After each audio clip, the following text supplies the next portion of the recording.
todos. Mais uma vez, ótimo estar aqui no evento da Sucesso. Eu quero fazer um registro aqui.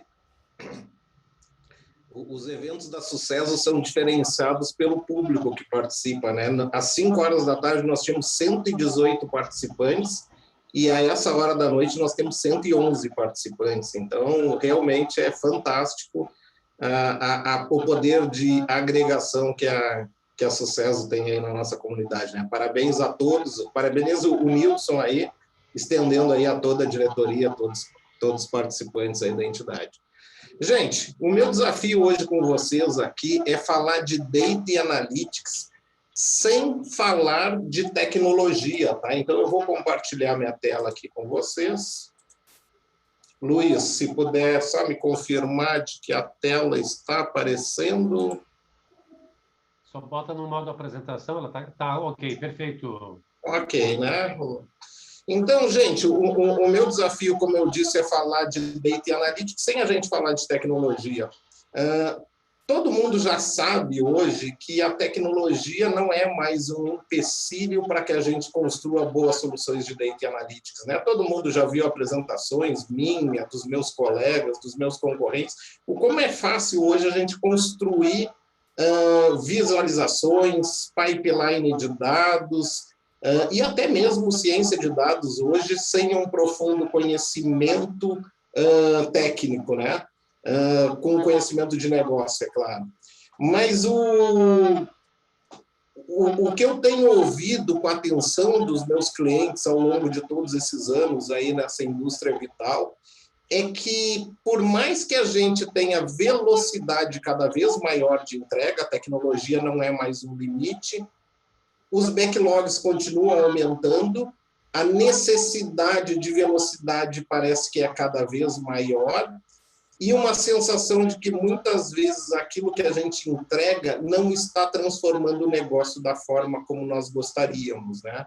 Então, ao longo dos anos, nós fomos construindo, junto com os nossos clientes, os nossos contratantes, ou o CIO, ou o gerente de uma área de Data e Analytics, ou o CDO, uma visão que o ajudasse a se comunicar com o resto da empresa, qual é a estratégia, como é que ele trabalha, como é que ele vê, porque a gente está falando de uma comunicação, né, de como todos entenderem o que é o desafio de Data e Analytics. E a gente acabou dando o nome disso de ciclo virtuoso de dados, eu já trouxe em alguns eventos esse conteúdo, vou passar rapidamente por ele hoje, mas o que aconteceu agora, mais recentemente, e já dentro da pandemia, pessoal, é que a gente começou a ser demandado por algumas empresas, então vem aqui e me ajuda a desenhar uma estratégia, né? Vamos desenhar uma estratégia para que a nossa área consiga se comunicar melhor com o resto da empresa e consiga definir para onde nós vamos, né? Então, eu, junto com o nosso grupo de consultores aqui, a gente foi construindo cada vez mais um jeito de criar uma estratégia de Data e Analytics para compartilhar com a empresa, e é isso que eu queria dividir com vocês, um pouco do que a gente tem aprendido. É um produto que, essa forma de construir essa estratégia, ela foi, de fato, construída em cima de alguns artefatos que nós já tínhamos, mas a partir de 2020, e o fato hoje é que a gente já chega a ter fila, a gente já fez esse trabalho em várias empresas no Rio Grande do Sul, em São Paulo, nos Estados Unidos, na América Latina, e hoje a gente já chega a ter fila para esse produto de revisar a estratégia das empresas. Mas o meu objetivo é dividir algumas coisas que nós aprendemos ao longo do tempo junto com os nossos clientes aqui, tá? Então, eu vou dividir em 3 tópicos. Por que eu preciso de uma estratégia de Data e Analytics? Desenhando uma estratégia e por onde começar, né? Se a gente fala por quê, a gente já vinha trabalhando há algum tempo com esse conceito que, na maioria das empresas, se não em todas, há uma corrida pela transformação digital, né? E quando eu falo de uma corrida da transformação digital, eu falo de melhorar a experiência do meu cliente, eu falo de criar novos produtos, acessar novos mercados, mas isso nem sempre vem acompanhado de transformar minha empresa em ser mais data-driven, uma preocupação de trabalhar com Big Data, Data Science, BI e Data Literacy. muitas vezes até me afasta disso, porque eu tenho tanta pressão e tanta velocidade por fazer transformação digital, que às vezes eu estou fazendo venda por canais diferentes, por tecnologias diferentes, eu estou trabalhando com N sistemas novos e daqui a pouco eu tenho algumas dezenas, algumas centenas de sistemas e eu tenho dado do cliente espalhado em todos os sistemas, dado de produto, dado de mercado, e quando eu preciso de fato da informação, ela ainda está mais difícil do que era antes. Então, muitas vezes, a transformação digital tem me afastado de ser uma empresa data-driven. Esse era o trabalho que a gente vinha fazendo, pessoal. Só que daí chegou em 2019 e algo aconteceu nas nossas vidas, né? Algo muito grave que mudou como as empresas estão trabalhando, acelerou processos, todo mundo foi para casa e foi necessário tomar decisões em cima de dados. E, nesse momento, parece que acelerou essa necessidade da TI ter uma estratégia para se comunicar com a empresa, né? Então, se nós pegar algumas previsões ocorridas em 2020, já sobre 2021, não estou falando de história, né? Eu estou falando da história passando na nossa frente. A Forbes fala na transformação baseada em dados que equipará inovadores para o sucesso futuro. Então, ela fala o seguinte, depois da pandemia, quando a gente voltar, quem não tiver uma cultura orientada a dados, talvez não vai nem sobreviver. O The Economist fala das 20 mudanças em 2000, a partir do fim da pandemia, e duas delas, a 17 e a 20, têm a ver com dados, com inteligência artificial, com ciência de dados. E se eu venho não dessa coisa de mercado, mas venho para dentro da empresa, eu tenho o Gartner fazendo uma pesquisa já em 2021, pessoal, dizendo o seguinte, ó, que os gestores estão cada vez mais pressionados, e aqui eu não estou falando de TI, da área de dados, eu estou falando o pessoal do marketing, eu estou falando o pessoal de vendas, eu estou falando o pessoal de RH, cada vez mais pressionado para tomar decisões mais complexas, que aceleraram pós-pandemia. E há uma expectativa maior, vocês verem, 65% deles concordam que as decisões estão muito mais complexas do que só 2 anos atrás, em 2019, e que há uma expectativa muito maior que consiga explicar por que tomou aquela decisão, baseada em que dados, em que fatos e assim por diante, né? Então, isso, vamos dizer, a gente já tinha motivadores necessários para a transformação digital que só aceleraram pós-pandemia, né? E quando a gente começa a desenhar uma estratégia junto com os nossos clientes, a primeira coisa que a gente lembra a todo mundo, que é fácil de esquecer, é que a gente só está nesse negócio de Data Analytics. Data Analytics só é importante dentro das organizações para que elas tomem decisões. E se a gente pudesse escolher uma única palavra que separa as empresas bem-sucedidas das mal-sucedidas, não é dado, não é analytics, são decisões, né? O sucesso de uma organização é determinado pela qualidade das decisões tomadas ao longo do tempo, baseado em dados, em feeling, seja o que for.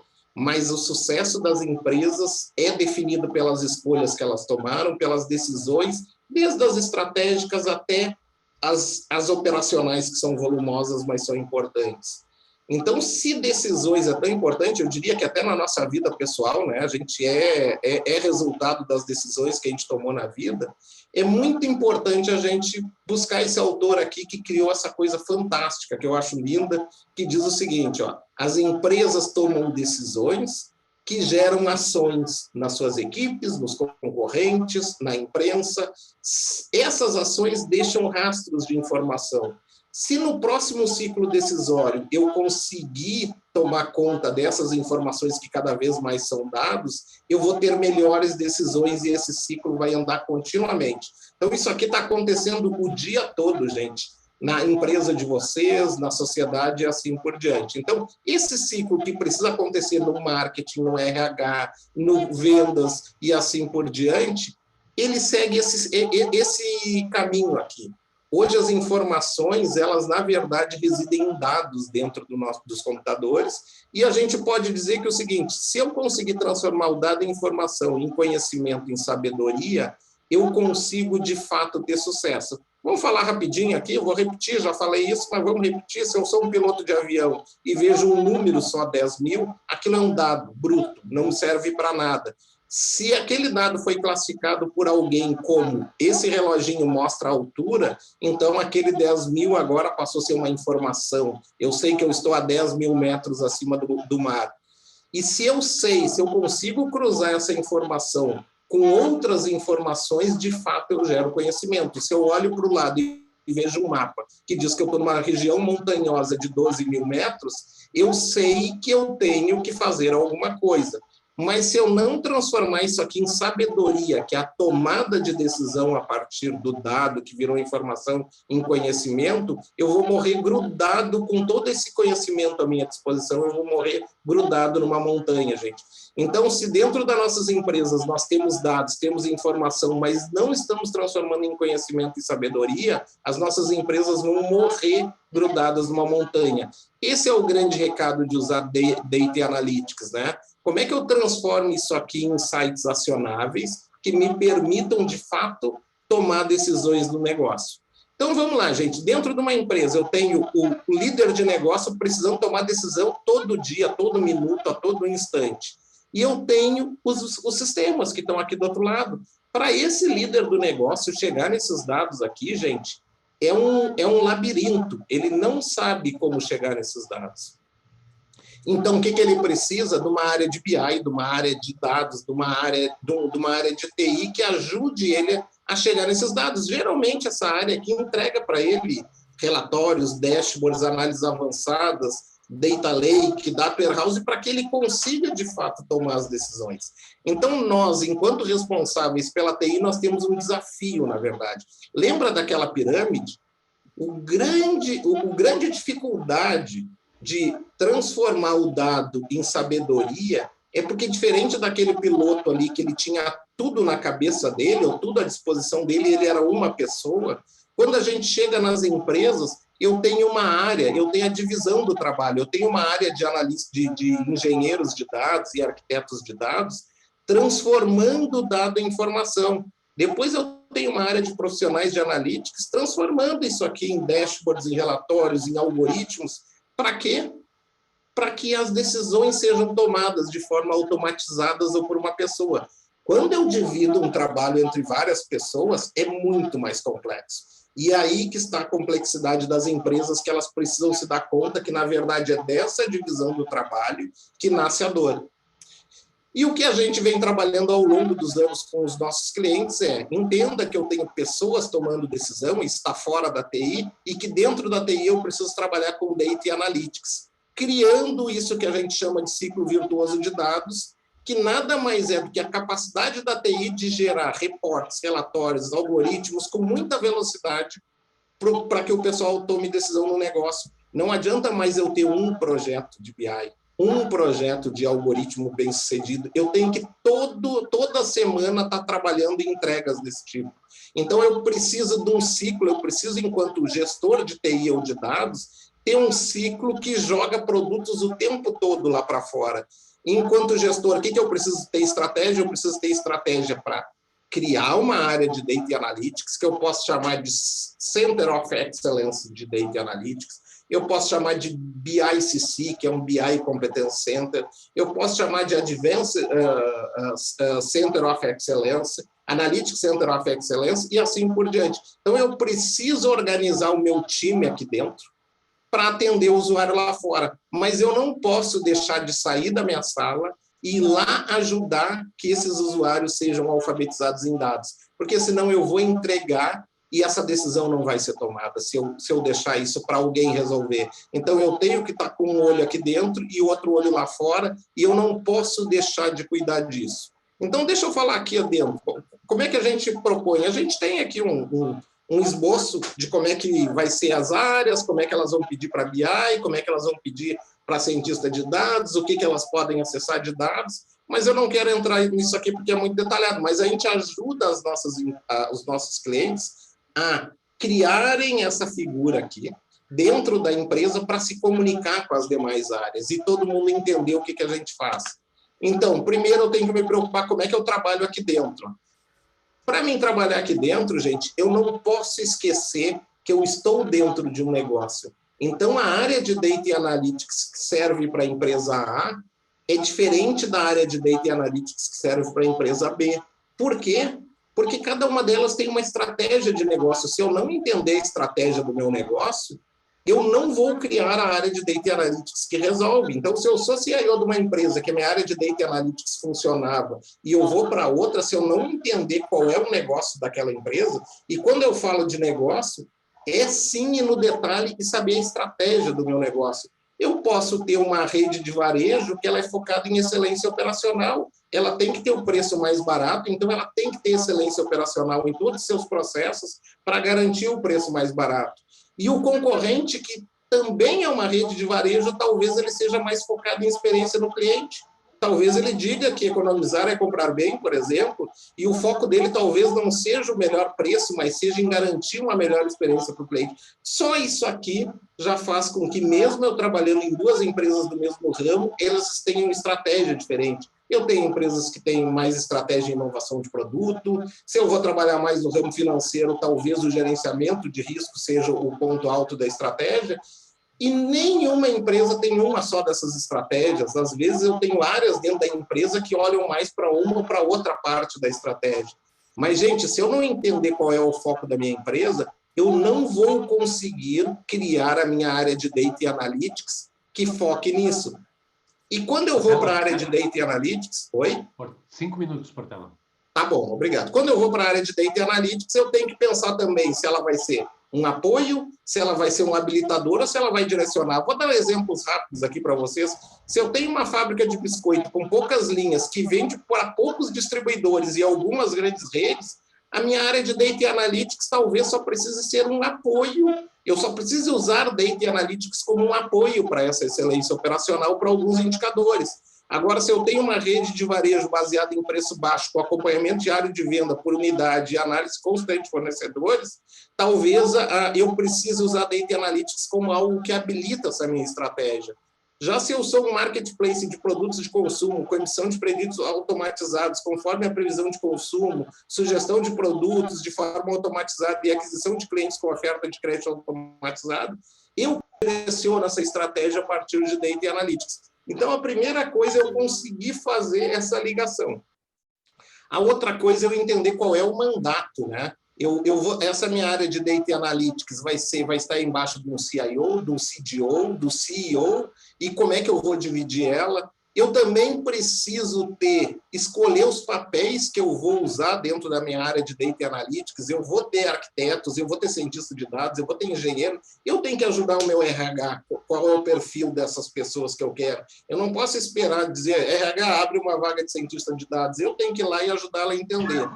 Eu tenho que ter agora, para dentro da área, eu tenho que ter uma estrutura.